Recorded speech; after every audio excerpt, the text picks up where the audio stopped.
South Africa accuses Israel of ramping up genocide. Indonesian authorities raise volcano threat level to maximum.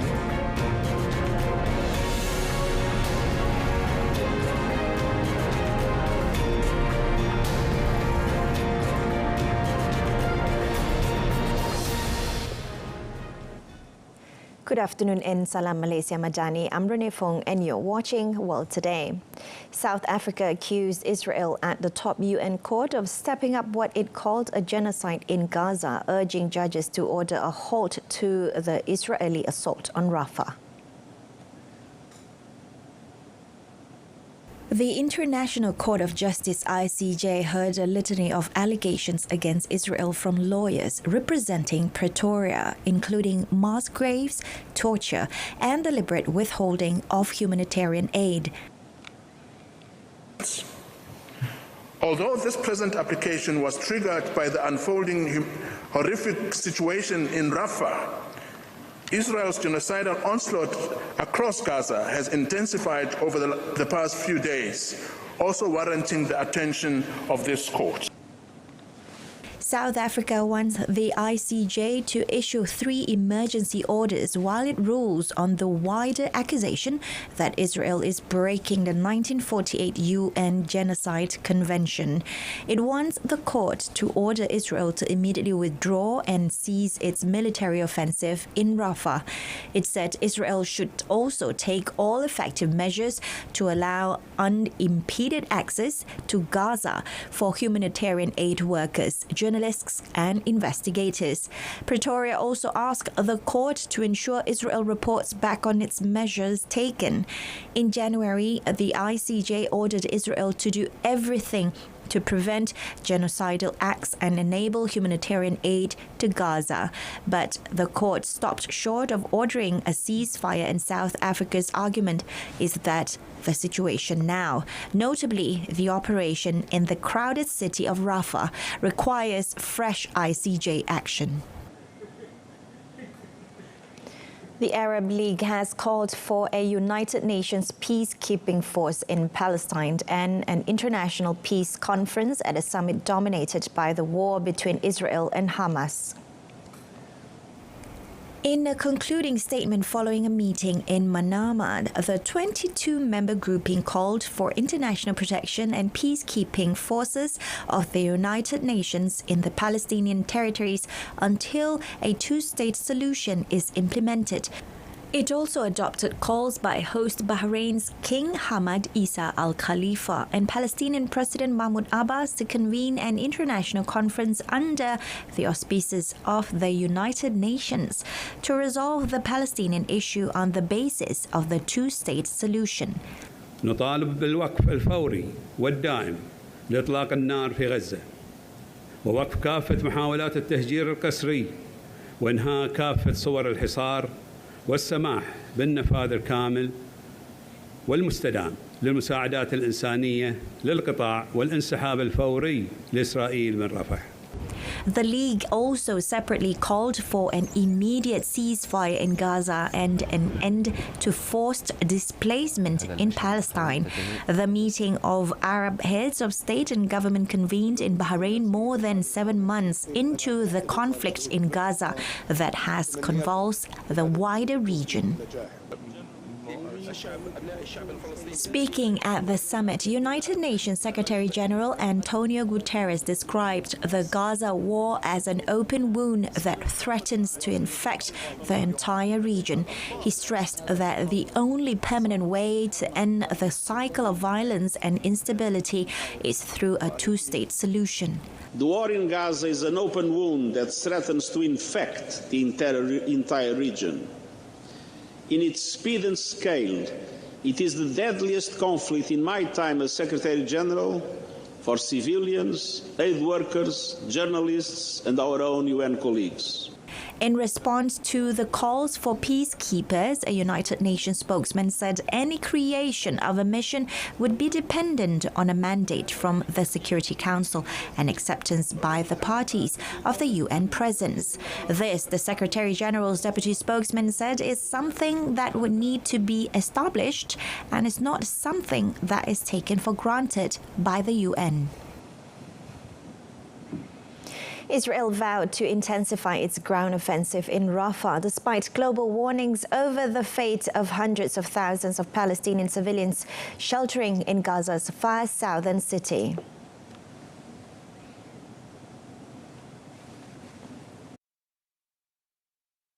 Said additional forces will enter the Rafah area and this activity will intensify. Israel urged that a ground assault on Rafah is vital to the army's mission of destroying Hamas to prevent any repetition of the October 7th attack. Israel's top ally, the United States, has joined other major powers in appealing for it to hold back from a full ground offensive against Hamas in Rafah. The last city in Gaza so far spared heavy urban fighting. 500,000 Palestinian civilians have fled to the coastal area of Al-Mawasi that Israel has declared a humanitarian zone. And satellite images show a vast new tent city has sprung up near the main southern city of Khan Yunis. Ukraine battled to stabilize the front line in the northeast Kharkiv region, where Moscow has made its largest territorial gains in 18 months after launching an offensive last week. President Volodymyr Zelensky said more reinforcements had been sent to the area and the Ukrainian army said it had partially halted Russia's advance. He further said the situation in the Kharkiv region is generally under control and his soldiers are inflicting significant losses on the Russian forces. However, he noted that the area remains extremely difficult and Ukraine is reinforcing its units. The head of the Kharkiv region, meanwhile, said Moscow had gained ground near the border village of Lipsy and had not given up in capturing the town of Vovchansk. The fresh Russian offensive has further stretched Ukraine's outgunned and outmanned forces. Most of Russia's recent gains are in the Kharkiv area, though they have also claimed fresh territory in the eastern Donetsk and southern Zaporizhia regions.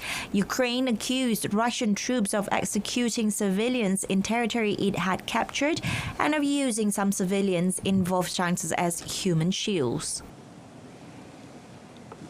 Indonesian authorities raised the alert status of a volcano in the archipelago's east to the highest level after it spewed ash and smoke 5 kilometers into the sky.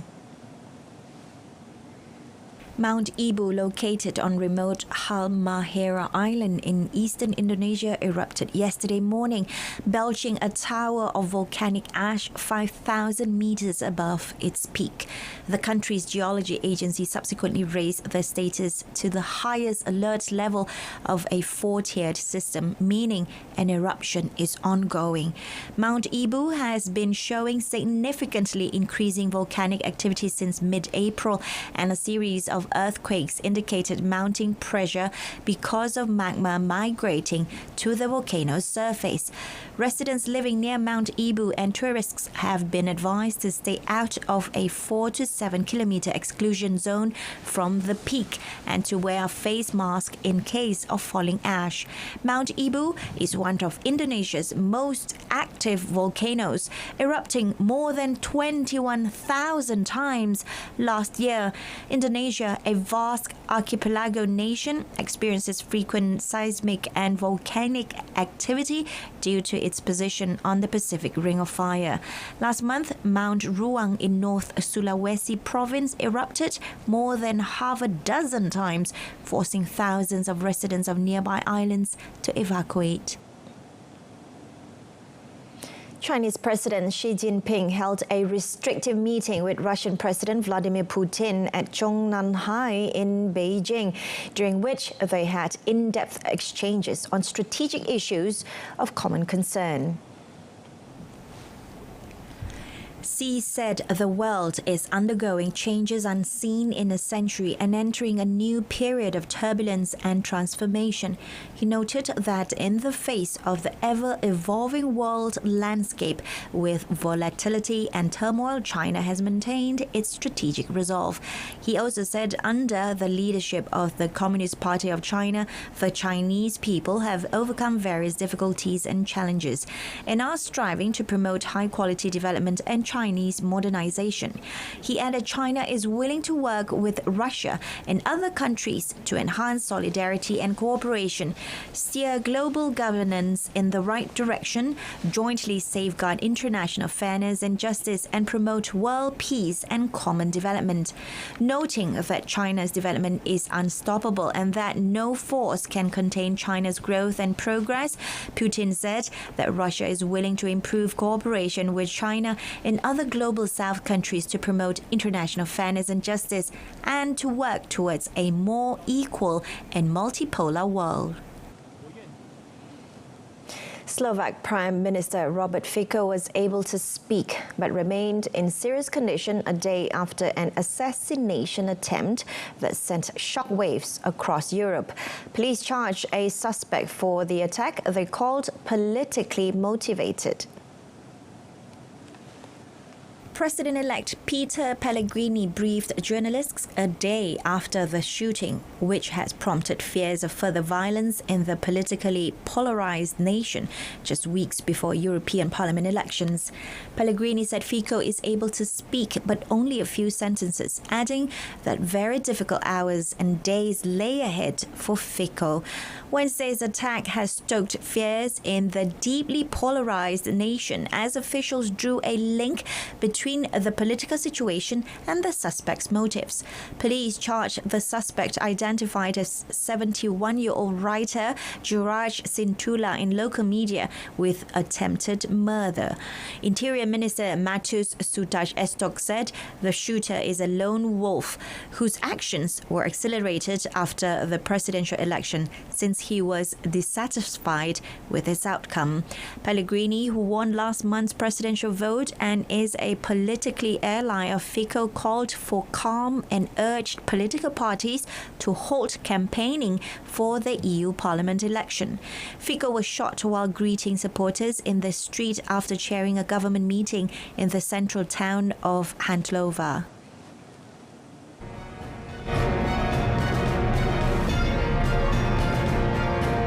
Chinese Coast Guard takes action against encroaching Philippine vessels, coming right up after this.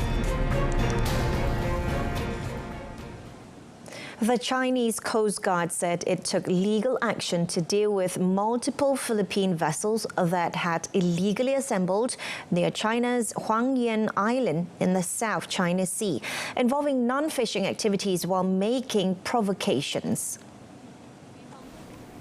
The Chinese Coast Guard said the Philippine vessels were caught taking stage photographs and hoisting flags to declare sovereignty in the vicinity of the Huangyan Island. Additionally, it said vessels from Philippine civilian groups were documented about 60 nautical miles east of the island, engaged in photo and video documentation under the escort of Philippine government ships. It added the Philippine vessels were also involved in various show activities such as resupplying and flag displaying. The Chinese Coast Guard said it effectively managed the situation by controlling the vessels, ensuring compliance with maritime law. The Philippines vessels then left the area near the Huangyan Island.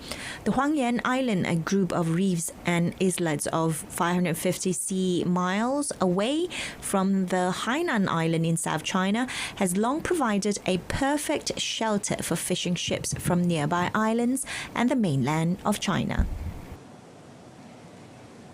An influential member of Vietnam's powerful Communist Party Politburo has resigned weeks after the President and National Assembly had stepped down as part of a sweeping anti-corruption campaign.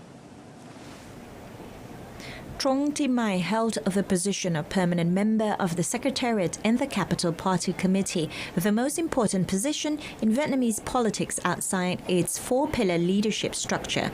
Thousands of people, including top officials and senior business leaders, have been caught up in the Southeast Asian countries, blazing for a crackdown on graft, led by Communist Party General Secretary Nguyen Phu Trong. The party said Mai submitted her resignation due to a number of violations and shortcomings in her work, affecting the reputation of the party and herself.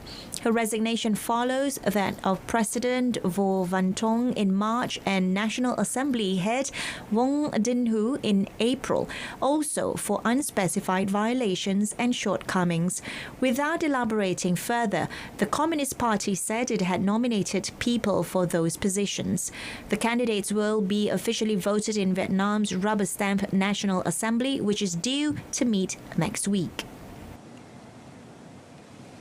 Donald Trump's lawyer Todd Blanche on Thursday accused witness Michael Cohen of lying at the former U.S. president's trial about a phone conversation he claimed to have had with Trump about a hush money payment to adult actress Stormy Daniels shortly before the 2016 presidential election. Blanche said the phone conversation was about harassment from a prank caller and not, as Cohen had asserted in previous testimony, about a $130,000 payment that bought the silence of Daniels. Trump has pledged not guilty in the first criminal trial of a former U.S. president. The New York case, one of 4 criminal prosecutions he faces, is likely to be the only one with a jury verdict before his 5th November election rematch with Democratic President Joe Biden. Meanwhile, Trump characterizes the case and 3 other prosecutions as an attempt to interfere with his campaign to take back the White House. Well, thank you very much. I think it was a very interesting day. It was a fascinating day. And it shows what a scam this whole thing is. I didn't violate any law. It was a scam. France deployed additional troops to New Caledonia's ports and international airport, banned TikTok and imposed a state of emergency on Thursday after 3 nights of clashes that have left 4 dead and hundreds wounded. Pro-independence, largely indigenous protests against a French plan to impose new voting rules on the archipelago have spiraled into the deadliest violence since the 1980s, with a police officer among several killed by gunfire. Palm-lined boulevards in the capital, Numia, that are usually thronged with tourists, were littered with debris and patrolled by armored vehicles, while some locals piled up household objects to make roadblocks. Prime Minister Gabriel Attal said Paris would send around 1,000 additional internal security personnel to New Caledonia, adding to 1,700 on the ground. Late Wednesday, he told a ministerial crisis meeting that troops had been deployed to secure ports and the international airport in New Caledonia, which has been closed to commercial flights. TikTok had been banned because it was being used by protesters to show violence on the platform, he said. In Numia, there was a suspected arson attack on the building housing a consultative body for the indigenous Kanak people. According to the French State High Commission, security forces have placed 5 suspected ringleaders under house arrest. More than 200 of rioters have been arrested, while hundreds of people, including 64 police, have been wounded. New Caledonia, which lies between Australia and Fiji, 17,000 kilometers from Paris, is one of several territories around the globe that remain part of France in the post-colonial era. A U.S. Army surgeon convicted of murder and sentenced to 25 years in prison for fatally shooting a man who was taking part in a Black Lives Matter protest in 2020 was granted a full pardon by Texas Governor Greg Abbott. The clemency proclamation for Daniel Perry was issued shortly after the Texas Board of Pardons and Parole unanimously recommended a full pardon and restoration of Perry's firearm rights following an investigation the board conducted at the governor's request. Perry, a part-time Uber driver, was found guilty in April last year of murder in the shooting death of a 28-year-old Garrett Foster, a U.S. Air Force veteran who was gunned down at a Black Lives Matter rally in Austin, the state capital, in July 2020. The demonstration came amid a storm of protests across the country against racial injustice and police brutality in the aftermath of the George Floyd killing by Minneapolis officers in May of that year.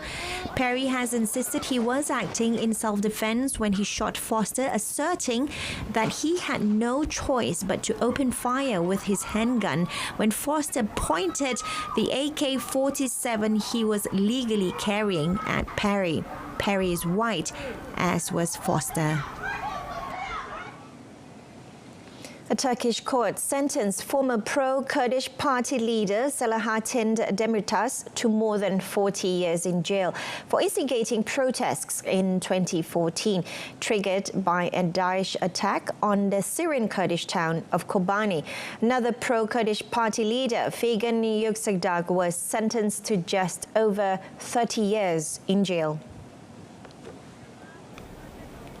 The verdict was likely to fuel political tensions in Turkey around their People's Democratic Party, which could be ordered to shut down in a separate court case and has been succeeded in parliament by another pro-Kurdish party.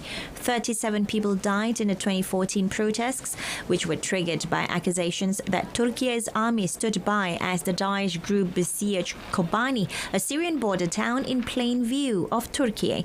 Many other senior People's Democratic Party figures were convicted among a total of 108 defendants charged with 29 offences, including homicide and harming the unity of the Turkish state.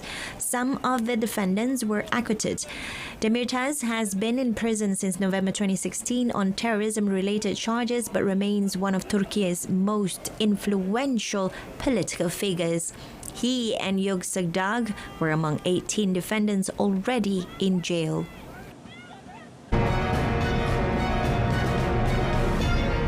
And later in sports, Germany unveils Euro 24 preliminary squad lineup.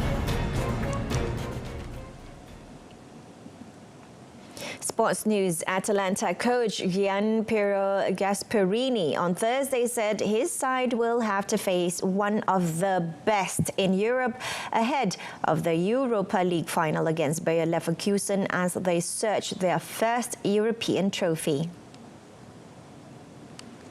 Even if the Italian side knocked out Premier League heavyweights Liverpool and three-time finalists Olympique de Marseille in previous rounds, Gasperini did not take the final for granted as his team will face Bundesliga winners Bayer Leverkusen. Però anche qui la finale, non credo che nelle finali pesi la storia, ma pesa semplicemente la forza, la condizione e tante altre situazioni. La storia è storia, conta il presente.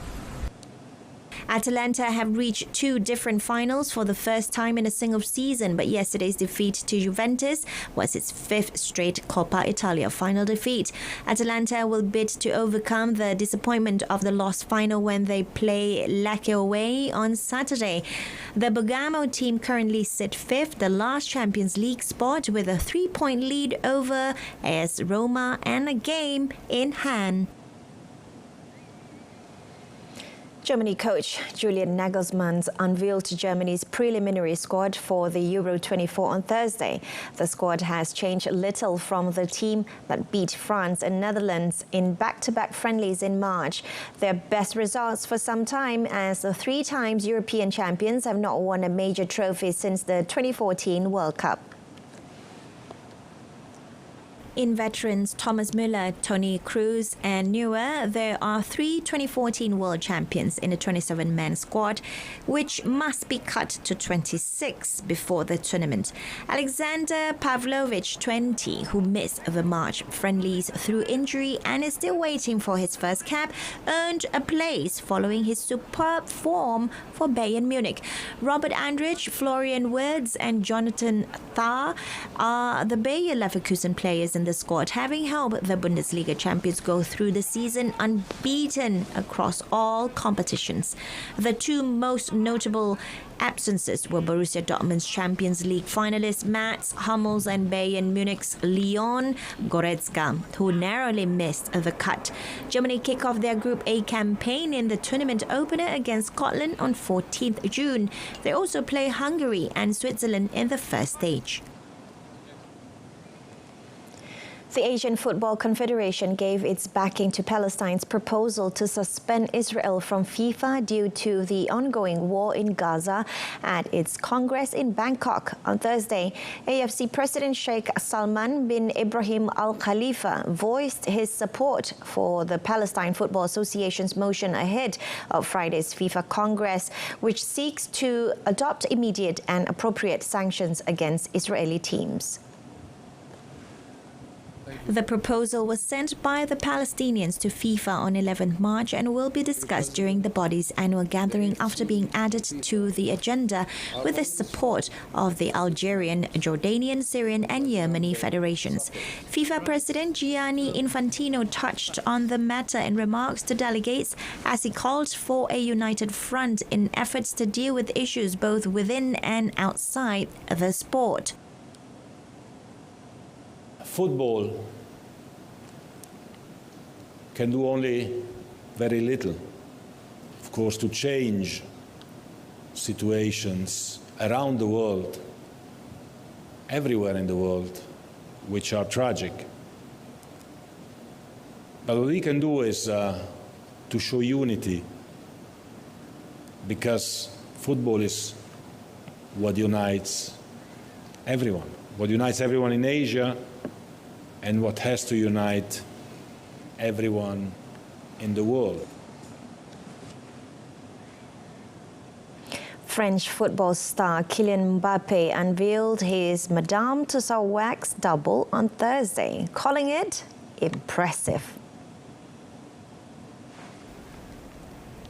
Berlin's Madame Tussauds creation is Mbappe's second wax double, the other being on display at the Music Raven in Paris. Born in the Paris suburbs, the French soccer player is often hailed as one of the best footballers of his time, known for his dribbling and speed. Mbappé led France to World Cup victory in 2018 at the age of 19, becoming the second teenager after Pelé to score in a World Cup final and the youngest French goal scorer in the history of the tournament. In 2022, when France placed second behind Argentina, Mbappé was named all-time top scorer in a single World Cup final thanks to his hat-trick. And that's it for World Today this time around. And in our top story, South Africa accuses Israel of ramping up genocide. I'm Renee Fong. From the river to the sea, Palestine will be free. Thanks for watching RTM Teman Setia Anda. Have a pleasant afternoon.